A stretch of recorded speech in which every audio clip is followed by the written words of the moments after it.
Vamos orar juntos? Neste último encontro de oração online do ano, eu queria deixar com você Mateus 6,33. Busquem, pois, em primeiro lugar o reino de Deus e a sua justiça. Busquem em primeiro lugar. Que em 2021 a nossa prioridade seja verdadeiramente o reino de Deus. Só chegaram ao nosso conhecimento 2 motivos de oração. A Débora Correia está agradecendo à igreja pelas orações em favor da sua irmã Azer, que saiu do hospital nesta terça-feira à tarde. Lembra-se que fizemos este pedido, oramos pela Zé e agradecemos a Deus porque o Senhor restaurou a saúde daquela serva. E a Débora coloca aqui: obrigado, Deus querido. Deus é bom, Deus tem cuidado destas pessoas. A Elisa Artuso pede oração pelo seu primo Antônio, que após uma queda quebrou o fêmur, foi operado, mas uma semana depois caiu novamente e fez uma nova cirurgia na segunda-feira. Então estejamos orando pelo Antônio, que Jesus cuide dele. E a Elisa também agradece as mensagens recebidas dos irmãos pela morte do irmão dela. Que Deus abençoe a todos e que Deus continue confortando estas famílias. E eu quero deixar aqui motivos de gratidão a Deus. Estejamos orando pelas bênçãos que temos recebido do Senhor. Eu no último domingo apresentei alguns motivos de gratidão e hoje eu quero colocar outros motivos envolvendo a igreja. Quero agradecer por todas aquelas pessoas que trabalham no IBVA Kids. Se você não sabe, o IBVA Kids esteve funcionando em toda a pandemia, com lições, com mensagens através de vídeo. Então, muito obrigado. São várias queridas que estão trabalhando no IBVA Kids, sob a direção da Valéria. Que Deus esteja abençoando a todos os que deram do seu tempo para abençoar as nossas crianças. Quero agradecer também aqueles que trabalharam com o IBVA Teen, os nossos adolescentes. Também foi feito um trabalho exclusivo com o nosso pessoal adolescente. E quero também agradecer a Luciana e ao André, que não sei se você sabe, eles assumiram a liderança do nosso grupo de jovens e eles estão fazendo um excelente trabalho. A Luciana ainda nem é membro da nossa igreja, já está atuando. E o André pegou firme também esta atividade. Que Deus esteja abençoando nossas crianças, os nossos adolescentes, os nossos jovens e todos aqueles que com eles estão trabalhando. Louvado seja o Senhor.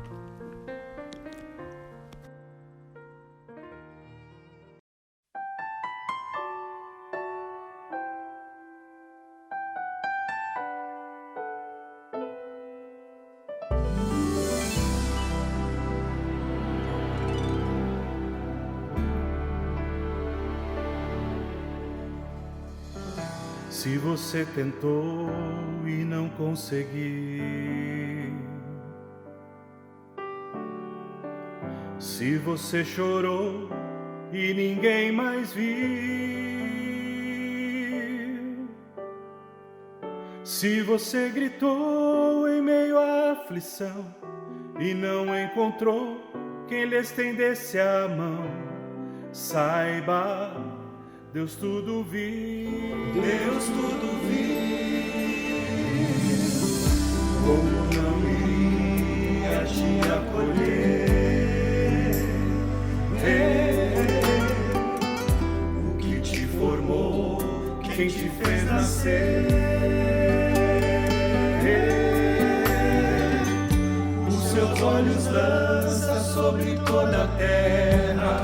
Ele não dormita, por todos vela. Saiba que Ele é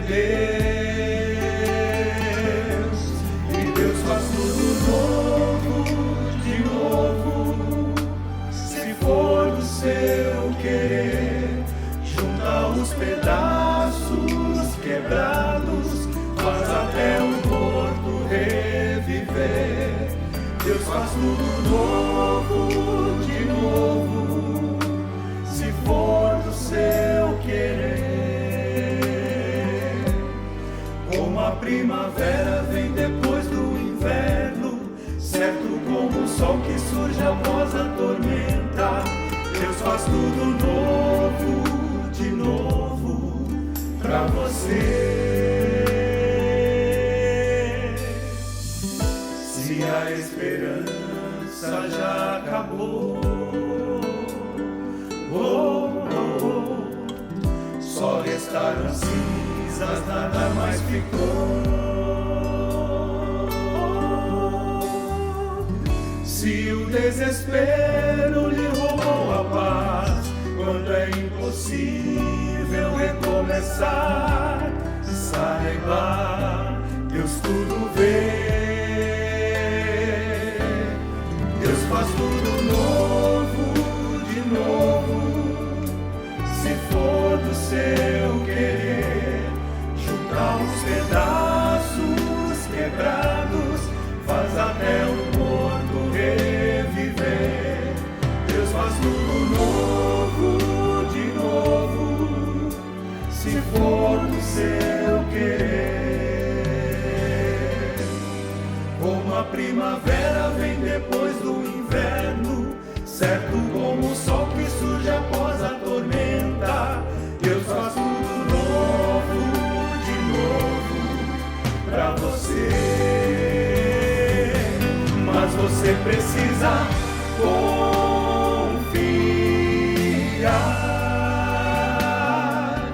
nas promessas que esse Deus lhe dá.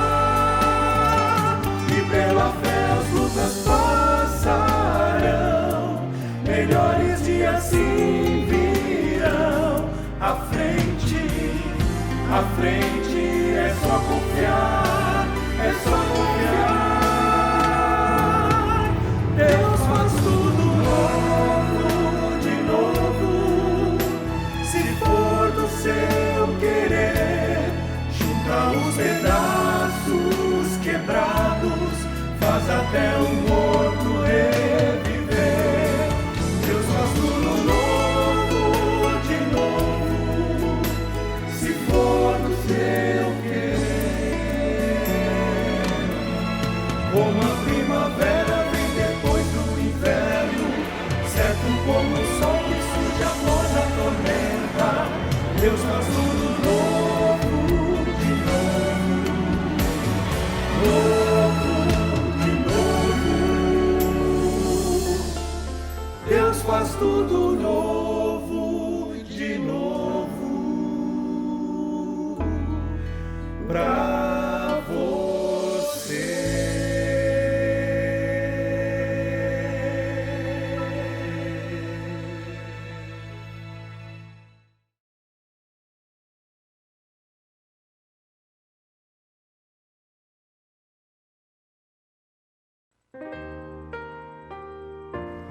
Eu me lembro que em todos os cultos de Ano Novo, no final, quando dava lá por volta da meia-noite, toda a igreja se ajoelhava e consagrávamos nossa vida a Deus. Infelizmente, não podemos nos reunir, mas nós podemos consagrar nossa vida a Deus. Eu espero que você, no Ano Novo, esteja adotando esta prática de colocar a sua vida, os seus planos, o seu futuro nas mãos de Deus. Vamos orar juntos? Pai querido, nós queremos te agradecer porque o Senhor tem cuidado de nós e nesta última reunião de oração deste ano, nós nos colocamos diante do Senhor, Queremos terminar este ano na Tua presença, começá-lo diante de Ti e prosseguir pelos 365 dias de 2021. Pai querido, Tu sabes daquelas pessoas que estão sofrendo neste momento, aquelas pessoas que precisam da Tua intervenção, sê com elas, ó Deus. Guarda os nossos lares, guarda a Tua igreja, sê, ó Deus, com aqueles lares que têm pessoas que estão frias, desviadas, pessoas que estão afastadas de uma convivência com os irmãos e de uma comunhão íntima contigo. Abençoa os nossos lares, aqueles que estão enfermos, aqueles que estão passando por necessidades materiais, gente que está desempregada, gente que está com as suas emoções abaladas. Visita a Tua igreja, Senhor, e que este ano de 2021 seja um ano realmente de vitórias, de algo novo para o Teu povo. Muito obrigado pela cura, ó Deus, na vida da Azer. Abençoa aquela nossa irmã. Eu Te agradeço também pela a vida que o Senhor tem dado àquela família. Peço também pelo Senhor Antônio, que o Senhor esteja cuidando dele, Senhor, cuidando da sua saúde e da sua recuperação. E continues confortando a Elisa e confortando, Senhor, toda a família pela perda daquele seu ente querido. Ó Deus, sê com as nossas crianças, sê com os nossos adolescentes, sê com os nossos jovens, sê com aqueles que estão à frente, renova suas forças, dá visão, criatividade, amor, paixão pela Tua obra. É a nossa oração em nome de Jesus. Amém.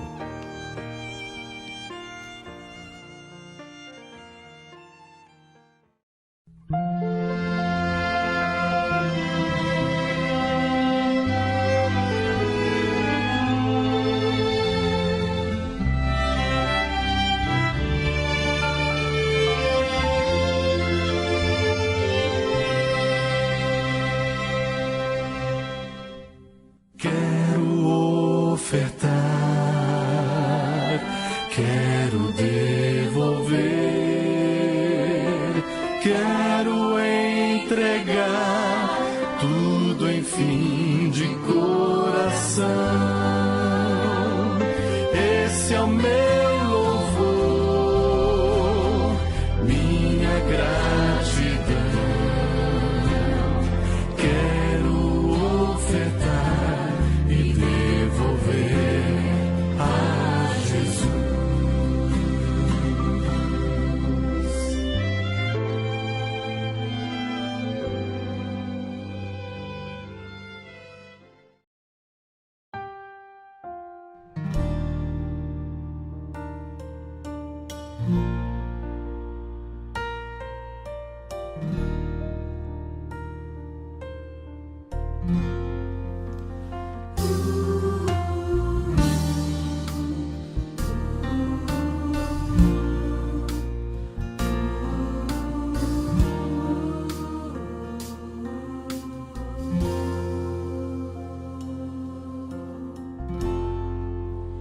Preciso ouvir o Teu querer, Tua palavra, Tua voz.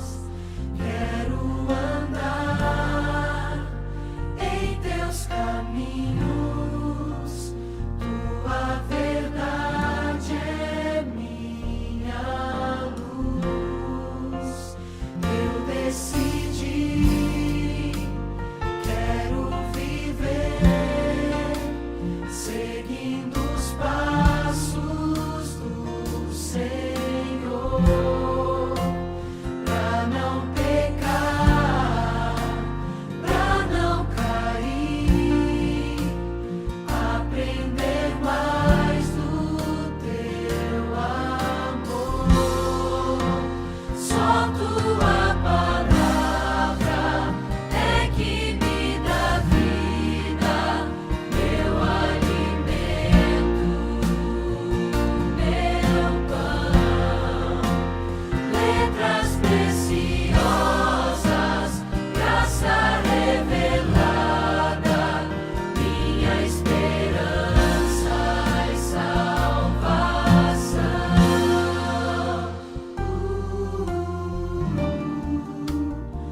Olá!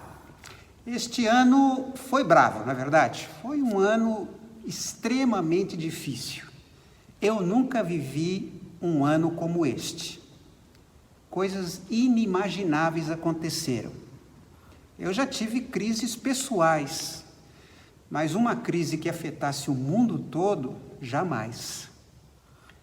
E por causa disso, há muita gente negativa, amarga, muita gente dizendo que este ano nem existiu, querendo pular, aguardando 2021, mas mesmo assim sem muita esperança, sem muita confiança. Por isso, eu decidi, neste último sermão de 2020, falar sobre o otimismo. Ano novo com otimismo. Para nos dar diretivas para começarmos o ano novo. O otimismo é aquela disposição que uma pessoa tem de encarar as coisas pelo lado positivo, esperar sempre o melhor resultado favorável, mesmo que as situações sejam difíceis. E o oposto de otimismo é pessimismo. Lá na antiga Roma, haviam os optimi. Os optimi eram a elite moral daquela sociedade, aristocratas, que se sentiam capazes de encontrar soluções para os problemas. Haviam também os péssimos, eram todas as pessoas cruéis e criminosas. Hoje, os pessimistas são aqueles que choram e os otimistas são aqueles que vendem lenços para esses chorões. Há uma frase que eu já ouvi várias vezes e até já disse, que os otimistas são os pessimistas mal informados. Ou seja, se você está se sentindo otimista, é porque você está mal informado. Será que isso é verdade? Supondo que seja verdade, eu quero nesta noite lhe passar algumas informações bíblicas para deixá-lo bem informado e, além do mais, otimista. Depois dessas informações, eu espero que você tenha uma atitude positiva diante da vida. O meu texto de hoje é um texto curto, tem apenas 3 versos, e os próprios versos são versos curtinhos. Ele está imprensado entre os versículos 14 de Efésios 5, que diz, desperta tu que dormes, levanta-te dentre os mortos. Esse texto todo mundo conhece. E o versículo 18, que fala, enchei-vos do Espírito Santo. Então as pessoas se concentram mais nesse versículo que vem antes e no que vem depois, e acabam passando por cima desses 3 versículos que eu quero enfatizar, Efésios capítulo 5, versículos 15 e a 17. Eu queria ler esse texto para você. Portanto, prestem atenção na sua maneira de viver, não vivam como os ignorantes, mas como os sábios. Os dias em que vivemos são maus, por isso aproveitem bem todas as oportunidades que vocês têm. Não hajam como pessoas sem juízo, mas procurem entender o que o Senhor quer que vocês façam. Os dias em que vivemos são maus. E precisamos ouvir o que Deus tem a nos dizer nestes dias difíceis. É interessante que aquilo que a gente via só nos filmes distópicos, filmes de catástrofe, agora virou realidade. As pessoas estão morrendo pelo mundo afora, pessoas doentes, pessoas prejudicadas. A pandemia colocou o mundo de pernas para o ar. A pandemia abalou a nossa autoestima, destruiu nossos planos, mudou nossos hábitos e tornou incerto o nosso futuro. Mais do que nunca, as palavras de Paulo são atuais. os dias são maus. As pessoas se sentem impotentes, oprimidas, diante de uma situação que aparentemente é invencível. Alguém disse que nós vivemos uma pandemia psicológica do medo, quando pensamos no futuro da humanidade. E convenhamos, é difícil ser otimista quando muita gente está perdendo o seu emprego. Mais de 14% da população brasileira está desempregada. Muitos negócios estão fechando. E quando aparentemente as coisas estão começando a se resolver, aparece uma nova onda do vírus, uma mutação no vírus, como está acontecendo lá na Grã-Bretanha e outros países. Então, diante disso, eu não tenho a menor ideia do que vai acontecer. Mas eu acredito que tempos como este, tempos de crise, geralmente ocorrem em momentos decisivos da história.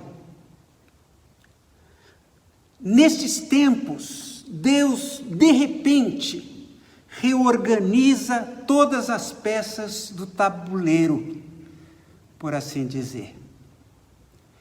Deus sempre agiu em momentos de crise.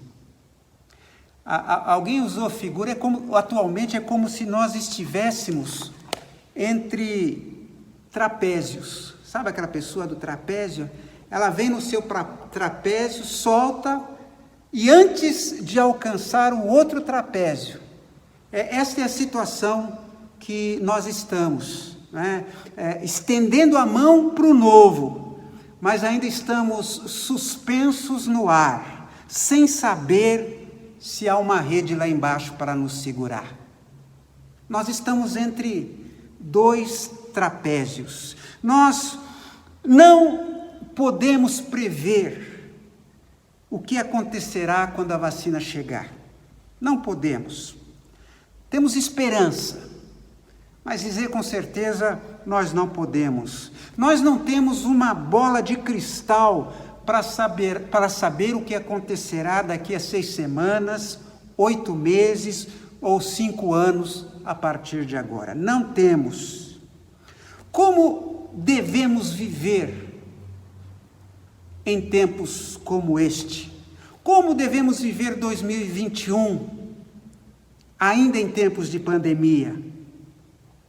O texto que eu acabei de ler oferece 3 respostas, cada uma delas com orientações claras para os dias que virão. Nós enfrentamos uma situação estranha no mundo de hoje, mas mesmo com as coisas piorando, existem grandes oportunidades para os filhos de Deus. Devemos ser otimistas. E há 3 atitudes que nos ajudarão a atravessar o próximo ano com otimismo. A primeira atitude: dirija a sua vida com cuidado. Efésios 5,15 diz: portanto, prestem atenção na sua maneira de viver. Não vivam como os ignorantes, mas como sábios. Paulo aqui está falando a cristãos, falando à igreja de Éfeso, e parte da pressuposição de que os cristãos são pessoas sábias. Sabedoria não é o mesmo que conhecimento. Uma pessoa pode conhecer pouco, pode até ser analfabeta, mas ter muita sabedoria. Na Bíblia, sabedoria é a capacidade de escolher bem, de distinguir o que é bom e o que é ruim. Por isso, o apóstolo Paulo diz: prestem atenção. que significa literalmente andar cuidadosamente, andar com precisão. A ideia é de uma pessoa caminhando por um caminho estreito, ao longo de uma encosta íngreme de uma montanha. E ele tem que estar com os olhos abertos, ele tem que estar tendo atenção no seu caminho, porque ao menor descuido, ele pode se esborrachar lá embaixo. Esta é a ideia. Então, muitas vezes viver é andar pela encosta íngreme e numa estradinha muito estreita de uma montanha. Todos nós tomamos cuidado com as coisas que parecem importantes. Emprego, educação, família, finanças, aparência. A ideia é esta: tome cuidado com toda a sua vida. Muitos motoristas estão tão habituados ao volante que eles acabam se distraindo. Já não aconteceu com você? Às vezes você está lá dirigindo, está com o pensamento longe. Isso é comum com os motoristas motoristas com mais experiência. Mas saiba de uma coisa: no volante da vida, uma distração pode causar muito arrependimento. Na maioria das vezes, nós não estamos andando procurando coisas erradas, à procura do mal, nós estamos procurando coisas boas. Mas algumas vezes nós nos distraímos ou vamos rápido demais. Fazemos muitos julgamentos precipitados, tomamos decisões precipitadas, falamos muito rápido, nos movemos muito rápido, respondemos antes de ouvir a pergunta, pisamos muito fundo no acelerador da vida. E é até possível, em nome de Deus, ir rápido demais. Muitas vezes nós cristãos queremos consertar os erros do mundo rápido demais. Eu acredito que um dos grandes equívocos dos evangélicos em nossos dias é tentarem consertar o mundo através do poder político ou através das leis. Basta termos evangélicos no poder e nós vamos consertar este mundo. Um grande equívoco. O mundo não se conserta com política. O mundo não se conserta através do judiciário. O mundo só será consertado com Cristo reinando em cada coração. Nós tentamos ganhar o mundo rápido demais. E porque falamos muito rápido, nossas palavras são precipitadas, são inoportunas. Vamos antes de estarmos prontos. Falamos antes de termos algo para dizer. Ensinamos antes de sermos ensinados e queremos construir edifícios bem altos, mas fundamentados na areia. O que acontece quando você anda rápido, rápido, rápido? Você não olha para onde está indo, tropeça e cai. Eu sempre conto a história de alguém que uma vez me procurou e disse para mim: pastor, ore por mim, esteja orando por mim, porque eu estou pensando em fazer um negócio, surgiu uma oportunidade, ore por mim. Pouco tempo depois, naquela mesma semana, eu me encontrei com aquela pessoa e disse: olha, estou orando por você. Ele falou: pastor, eu já fechei o negócio. E algum tempo depois ele se arrependeu daquele negócio. Não é assim que a gente age? Eu peço oração por um negócio que eu vou fazer, por uma decisão que tenho que tomar, mas parece que este pedido de oração é só para inglês ver. é só pro forma. Mas na realidade ele já decidiu no seu coração. Mas como eu disse, na maioria das vezes nós estamos procurando coisas que julgamos boas. E a resposta para tudo isso é a palavra do Salmo 46:10. Aquietem-se e saibam que eu sou Deus. Quando nós desaceleramos o suficiente para envolvermos Deus, nós descobrimos que Ele pode fazer mais através de nós do que nós podemos fazer por nossa própria conta.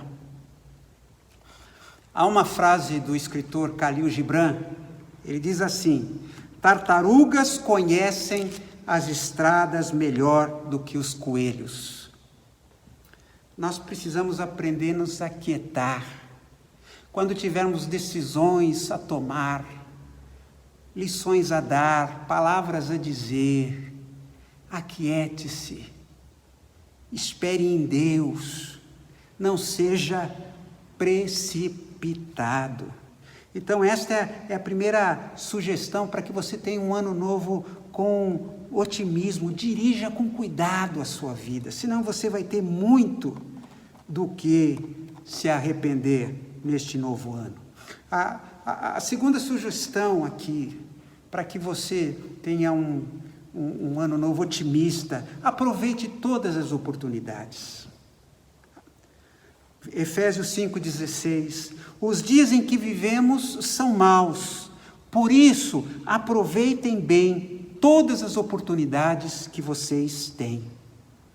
A versão revista e corrigida usa aqui a palavra remir, como remindo o tempo porque os dias são maus. Para nós, remir é uma palavra de salvação, mas originalmente era uma palavra utilizada no mercado. Significa comprar de volta ou comprar algo. Você resgata algo quando compra aquilo para o seu próprio uso. Então a ideia aqui é assim: aproveite, compre o tempo. Você notará que na nova tradução na linguagem de hoje, a palavra não é tempo, a palavra aqui é oportunidade. A versão antiga diz remindo o tempo. A nova tradução na linguagem de hoje diz aproveitando cada oportunidade. E por que isso acontece? Acontece porque na língua grega, o Novo Testamento foi escrito em grego, há duas palavras básicas para definir tempo. Uma palavra se refere à passagem do tempo no sentido em que falamos de horas, de minutos, de segundos. São 3 horas e 25 minutos. Nós vamos sair daqui a 15 minutos. Isto é cronos, é o tempo do relógio. Outra palavra é a palavra kairos, que significa o tempo certo, que significa não a passagem estrita do tempo, mas o tempo de oportunidade. É aquele momento em que nós temos que agir. Surgiu a oportunidade. É o centroavante na cara do gol. Surgiu uma oportunidade e ele não pode perder aquela chance. É kairos. Então aqui o texto está falando que nós devemos aproveitar as oportunidades que se colocarão diante de nós.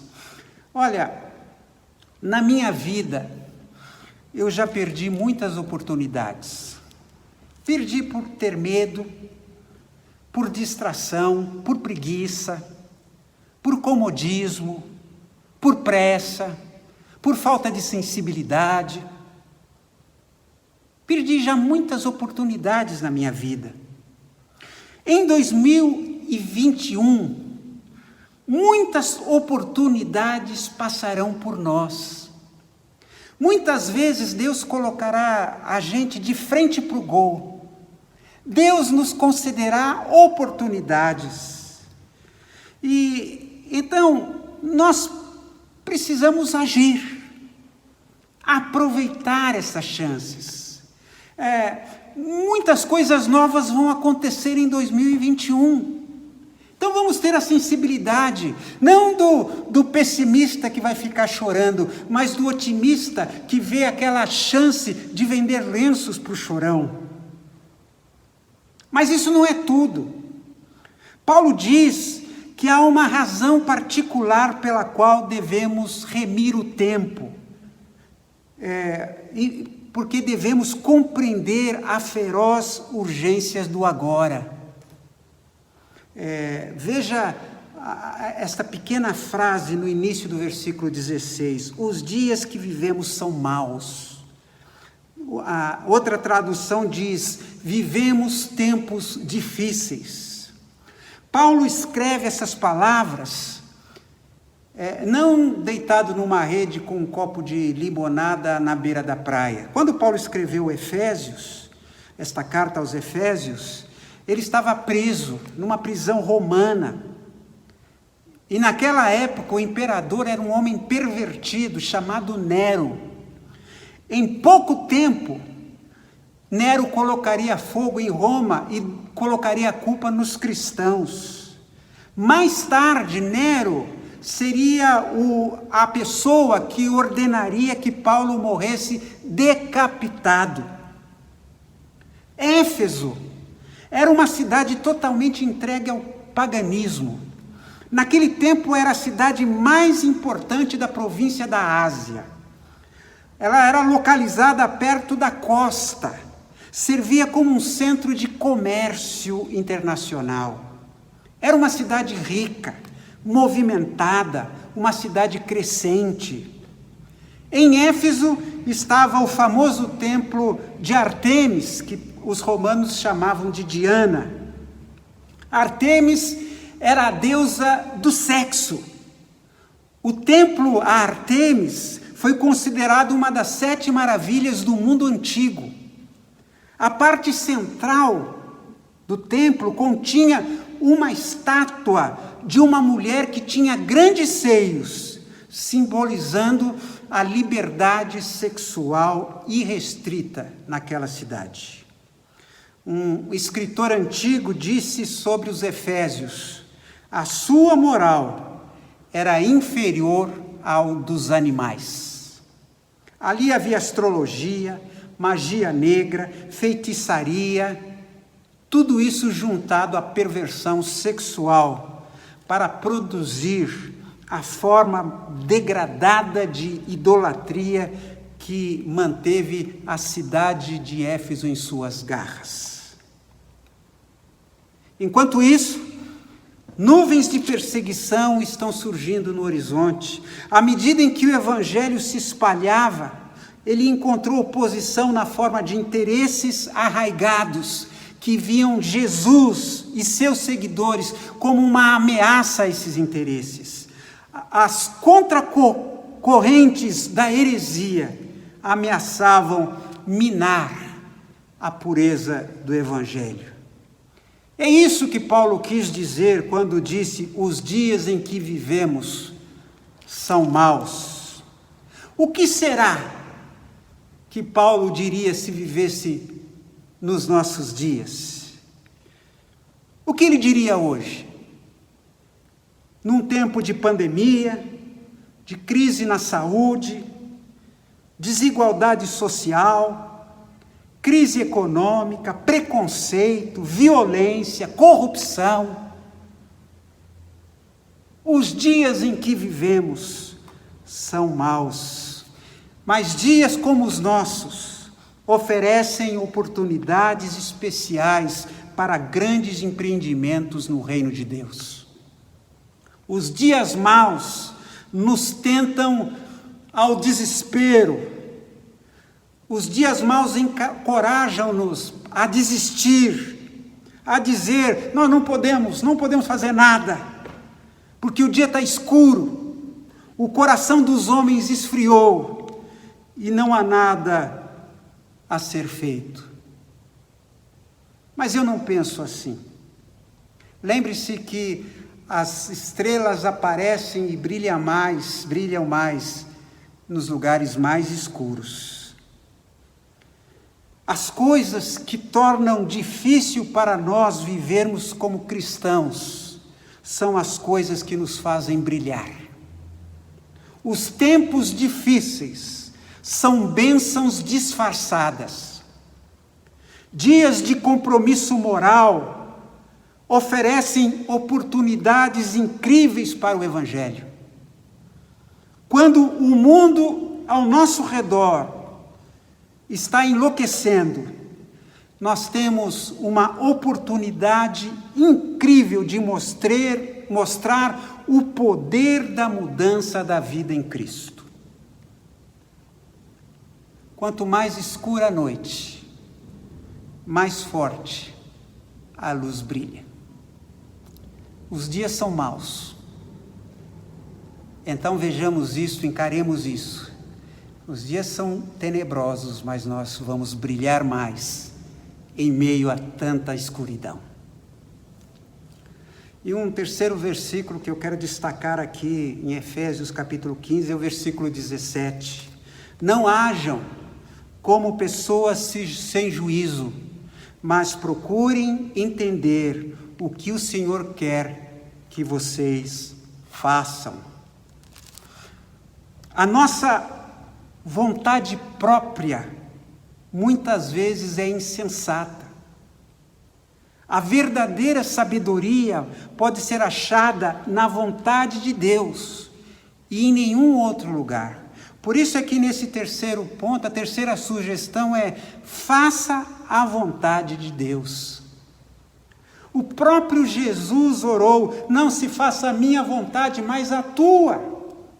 O próprio Jesus também nos ensinou a orar: seja feita a tua vontade, assim na terra como no céu. Nada é mais importante na vida do que descobrir e praticar a vontade de Deus.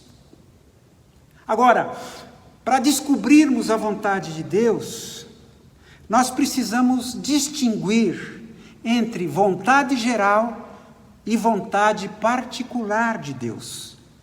A vontade geral é para todos e é encontrada na Bíblia.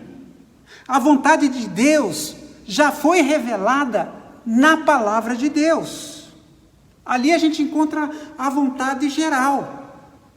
Quando a Bíblia fala de não mentir, não adulterar, ela está falando isso para todo mundo. Está lá explícito, está claro. Mas nós não acharemos a vontade particular de Deus na Bíblia. Com quem eu vou me casar? Se eu devo ou não me mudar? Se eu posso ou não comprar? Isso não está escrito na Bíblia. Sem dúvida alguma, nós acharemos princípios gerais para nos guiar. Mas as decisões detalhadas, específicas, só devem ser feitas depois de uma cuidadosa reflexão em oração. Devo ou não fazer? Eu vou orar, eu vou pensar, eu vou refletir, não vou agir por impulso, não vou cair em conversa de vendedor, não vou me fiar em propagandas. Eu vou refletir, vou analisar. E, além disso, nós devemos buscar conselho de cristãos maduros, cristãos experimentados. Nós vivemos numa sociedade tão individualista, tão arrogante, em que as pessoas não buscam mais conselhos, não trocam experiências. Elas decidem. Raramente as pessoas procuram o pastor, procuram um irmão mais vivido para falar: olha, estou pensando nisto, qual é a sua opinião? Isso é tão importante, aconselhar uns aos outros. Eu entro em 2021 com otimismo, porque eu sei que Deus está no controle das circunstâncias da vida. Às vezes, o otimismo ou pessimismo dependem de onde a gente esteja naquele momento. É, por exemplo, como estar em Jerusalém quando Jesus foi crucificado. Na sexta-feira, reinou o pessimismo. Se você estivesse lá em Jerusalém naquela sexta-feira, você seria pessimista, como muitos discípulos. Mas no domingo, enquanto a verdade lentamente amanhecia, que o Senhor havia ressuscitado dos mortos, quando aquela grande verdade irrompeu, eles começaram a acreditar nas melhores, boas notícias que qualquer um ouviria. A tristeza se transformou em alegria, o desespero deu lugar à esperança. Meus irmãos, nós não estamos na sexta-feira da paixão, nós estamos no domingo da ressurreição. Os cristãos podem ser pessimistas e otimistas, mas somos mais otimistas, porque, embora vejamos o que está acontecendo no mundo ao nosso redor, nós sabemos que Jesus Cristo venceu o pior dos inimigos, que é a morte. E porque Ele vive, nós também viveremos. Embora eu me pergunte o que o futuro me reserva a curto prazo, eu tenho certeza do que Ele me reserva a longo prazo. E isso me torna um otimista bíblico. Estes são dias ótimos para estar vivo. São dias emocionantes, dias incríveis, dias incertos, dias assustadores. Quando vemos o mal avançando no mundo, tenhamos em mente o que Jesus disse: não deixem que o seu coração fique aflito. Creiam em Deus, creiam também em mim. E eu encerro esta palavra com alguns versículos da palavra de Deus para torná-lo otimista quanto a 2021. Êxodo 15:2. O Senhor é a minha força e a minha canção. Ele é a minha salvação. Deuteronômio 31:6. Sejam fortes e corajosos. Não se assustem nem tenham medo deles, pois o Senhor nosso Deus quem irá com vocês. Ele não os deixará nem abandonará. 1 Samuel 2:2 diz: não há nenhum protetor como nosso Deus. 2 Reis 6:16. Não tenha medo, pois aqueles que estão conosco são mais numerosos do que os que estão com eles. Salmo 23:1. O Senhor é meu pastor, nada me faltará. Salmo 46:1. Deus é o nosso refúgio e fortaleza, socorro sempre presente na angústia. Se Deus é por nós, quem será contra nós? Diz Romanos 8:31. Em Hebreus 13:5, eu nunca os deixarei e jamais os abandonarei. João 4:4, aquele que está em vocês é maior do que aquele que está no mundo. Dá para ser pessimista lendo esta palavra, lendo estes versículos? Então, em 2021, dirija com atenção a sua vida. Agarre as oportunidades. Procure fazer a vontade de Deus. Porque ser pessimista quando vivemos nos melhores dias da história. Por quê?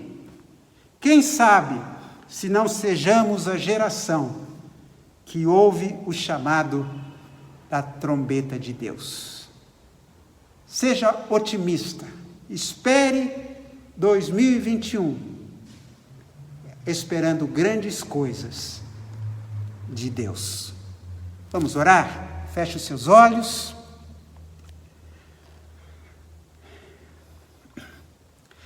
Eu queria desafiá-lo nesta hora a abrir seu coração diante do Senhor, consagrar sua vida, agradecer as bênçãos recebidas. Tantas coisas aconteceram para o nosso bem, fomos guardados e protegidos. Eu queria também desafiá-lo a encarar 2021 com otimismo, cuidando da sua caminhada, aproveitando as oportunidades, para a glória de Deus. E busque a vontade do Senhor. Que a mão do Senhor seja sobre a sua vida nesta hora. O Senhor que conhece todos os 365 dias do próximo ano, que Ele esteja ao seu lado a cada momento, e que você perceba esta presença santa junto com você. Que você tenha um ano de luz, de brilho, que seja um ano de vitória, um ano abençoador, em que você mais possa dar do que receber. Que Deus o ajude a solucionar seus problemas, que Ele abra as portas, que Ele abençoe os desempregados, os enfermos, aqueles que estão passando por crises familiares. Que Deus abençoe aqueles que estão afastados do caminho, estão vivendo tempos de frieza, de incredulidade. Que Deus toque no seu coração, que seja um ano de renascimento, um ano novo o tempo todo, para a glória de Deus. Pai, visita cada pessoa que está participando deste momento, estenda a sua mão sobre elas, guarde-as de todo mal, Pai. Que o Senhor abençoe cada casa, suprindo cada necessidade como tem feito até aqui. E que o amor de Deus, que a graça do nosso Senhor e Salvador Jesus Cristo e a comunhão do Espírito Santo sejam com todos, hoje e sempre. Amém.